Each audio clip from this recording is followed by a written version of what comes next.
And again, thank you. This is our main event for the afternoon session, and then, of course, we'll take a little break before our evening dinner.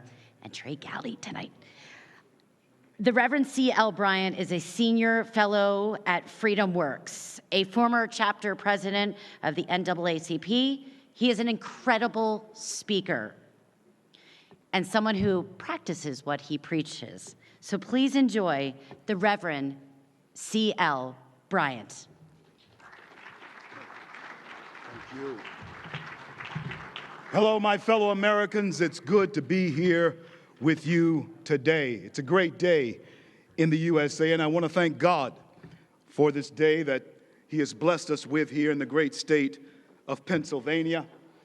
And I want to thank all of you who are part of the Leadership Conference, and I certainly hope that after today you will be mobilized and energized to go and do what's necessary to save our republic. I am C.L. Bryant, Senior Fellow, Freedom Works, Washington, D.C. In case you're not familiar with us, we are one of the largest, if not the largest, grassroots organization in the nation. We boast over 6 million activists on the ground, just like you, throughout our country. My job is to see as many of them as I possibly can, crisscrossing the nation on a monthly basis. I want all of you to go to freedomworks.org, become a part of that movement to build, educate, and mobilize the largest network of activists in our country. I want to thank my colleagues who are here with me, Amy and Zach and Tommy, Carol. I see some friends and have seen some friends, Rose Tennant. I see Judge Cheryl Allen, and Anna Myers is here with me today. After I speak, I'll be at the Freedom Works bench or the Freedom Works desk, and my book that's endorsed by my good friend Sean Hannity, I'll have it there for you, and cash, check, or charge. We'll talk about that when you get there. Well, since the questionable outcome of the 2020 election, we as conservatives, we as people of faith, we as Republicans, have all been looking forward to 2022. Well, here we are in the year 2022, and we see that our nation is sliding away from us, and the only question that we have now is, what are we going to do about it? And that is the question on our lips today, and the question that I want to pose to you today. Before I go on, I want to sort of gauge the temperature of this room. How many of you know that America is the greatest nation on the face of the planet, the greatest success story the world has ever known? My friends, the other question is, how did we become this great nation? And why are we slipping away? I want to talk to you for just a few moments from these words, not by might, not by power, but by my spirit. A spirit, my fellow Americans, that was infused into us as a nation by those who founded us. With these words, we are endowed. And Americans, I do believe that at this present moment, we may be forgetting the great endowment that we have passed down to us by those who came before.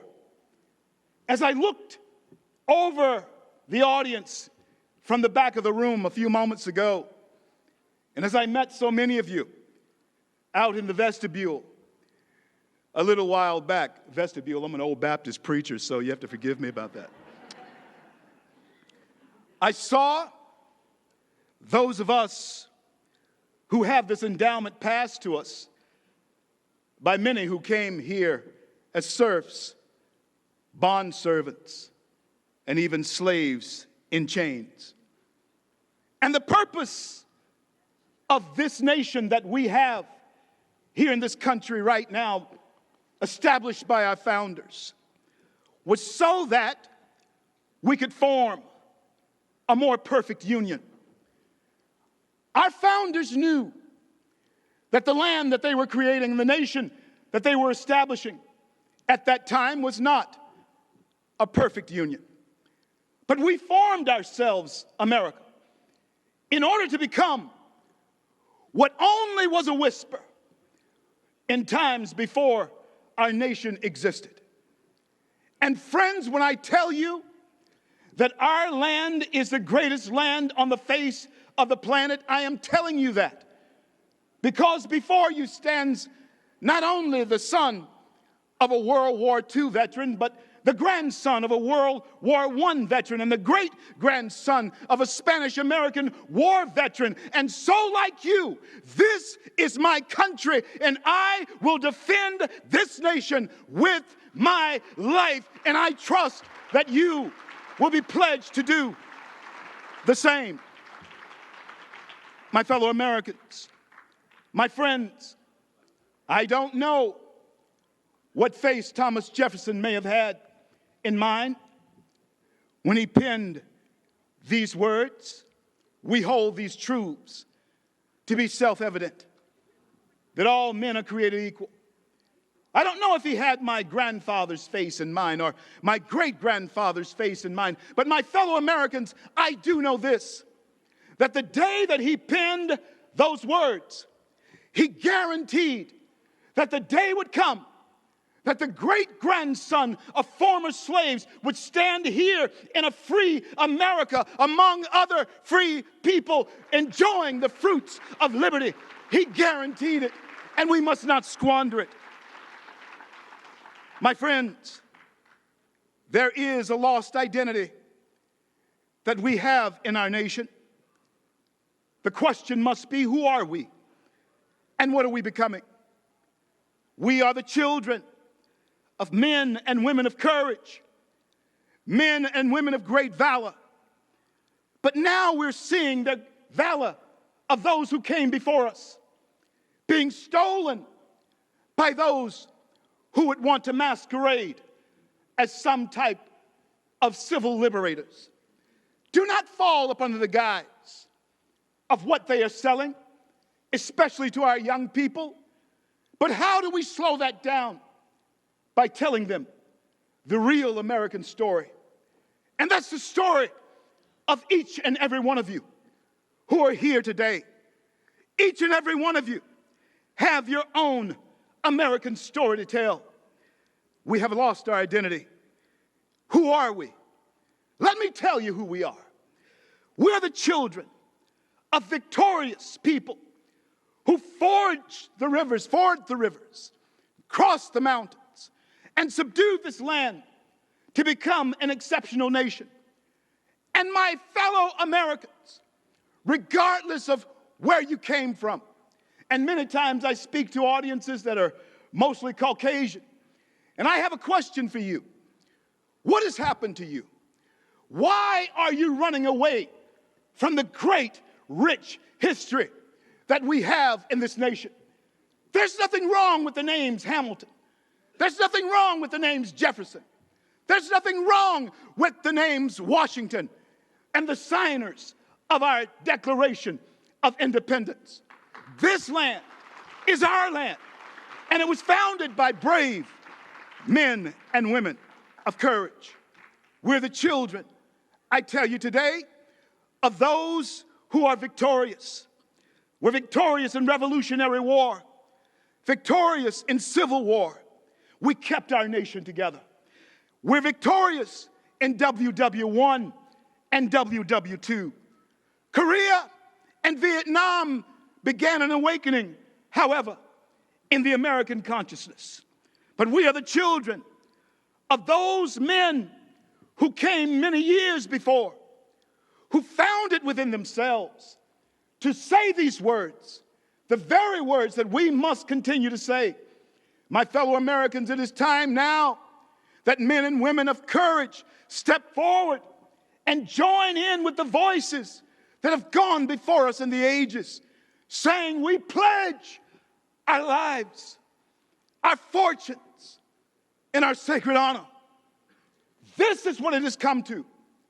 What would make men of means, men of prestige, men of great wealth, risk it all in order to have a nation such as the one that we have now?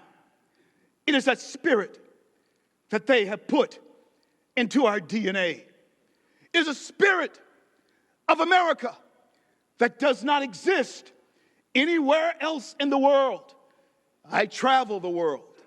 I've seen other places.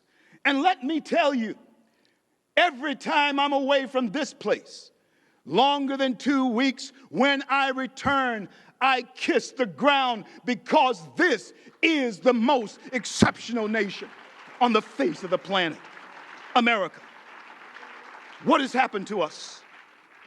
Let me tell you what has happened to us. And I do apologize to any of you who are running for office, because I'm about to step on your toes. What has happened to us?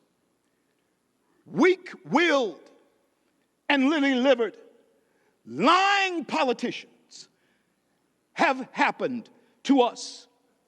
And we want to send this message from Harrisburg today, that if you can't do the will of the American people, and if you cannot keep the promises that you make on the campaign trail, and if we see you breaking those promises to the American people, we send this message to you that it is time for you to pack your bags and get out of our state houses and get out of our national houses.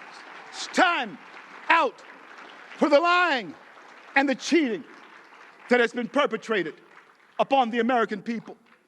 My friends, we've been hoodwinked, swindled, and bamboozled.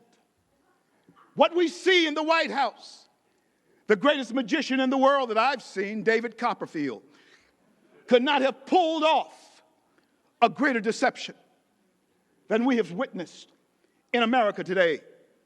But my friends, it is time for every individual to bring to the American table the content of their character, knowing that any fool can take off the table what someone else puts on the table, understanding that the poison that they are putting in the veins of our young people through our educational system certainly has never worked in this country nor in any other. And that is the idea that there should be equal outcomes. One of the greatest games played in the world, and certainly in America, is the Super Bowl. And friends, when we play games like the Super Bowl or the World Series or even college football championships or the Final Four, we're not looking for equal outcome. We're looking for winners. In America, we are winners. You ask Tom Brady, now living in Florida where I live. You ask Tom. Tom will tell you that winning, in America we have that same thirst, is something that becomes a habit. But we cannot allow ourselves to sink into the depths of those who would destroy our American DNA and take from us what we have fought for and those who came before. We must keep it, and we must fight for it, and we must be courageous and strong as we live here in this country at this present time. So now, my fellow Americans, I want to leave you with these words. You should mobilize. You should get up from where you are and go out from here and mobilize. Don't go home just having been to another conference. You cannot afford that luxury anymore. The one thing the Democrats have done much better than we, and that is agitate, make noise. And I encourage all of you, even though, yes, we are busy, sending our children to school, running our businesses, and trying to live an American life that God would be pleased with. But it's time now for us as Republicans, us as conservatives, us as Christians, to take on a mantle that is necessary for the survival of our nation. And to you pastors, I say to you, when Jesus came to this earth, he took on a government structure. It was called the Sanhedrin Council. Pharisees, Sadducees, they were the government under Caesar over the people. But he came to set the captives free. And it cost him a crucifixion. Pastors, I will say to you, if you're saying within your heart, I'm going to stay out of the political thing, and if you're going to a church where the pastor is saying I'm going to stay out of the political thing, you need to find another church, because the example that Christ gave was to take on that political structure and set the captives free. America, we are being captured by Marxist ideas. Pastors, it is time to set the captives free, but you're afraid of one thing that Jesus was not, and that's the crucifixion. Many times pastors are afraid of being run away or turned off. But I will say to you, without a crucifixion, there can be no resurrection. So build a fire under those who are around you. Show them how to build their own fire. You need to mobilize. Well, my fellow Americans, I'm about to leave here and go to another part of this country. And you need to know that there's an awakening going on in this country. An awakening that we have tried to champion with Freedom Works I have been with for the last 13 years. A chance for us to write our footnote in history. I will be shaking unfriendly hands in many areas that I go. I will be among people who sometimes create perilous situations. And it's always good to know that there are people like you somewhere praying not only for the message, but for the messenger and for our nation. But there's a question that I must ask you, and I want you to leave me with the answer to this question. It is a question that will preserve our nation for our posterity and those even to come after them. And it's a question, Pennsylvania, that you must answer if you are going to lead.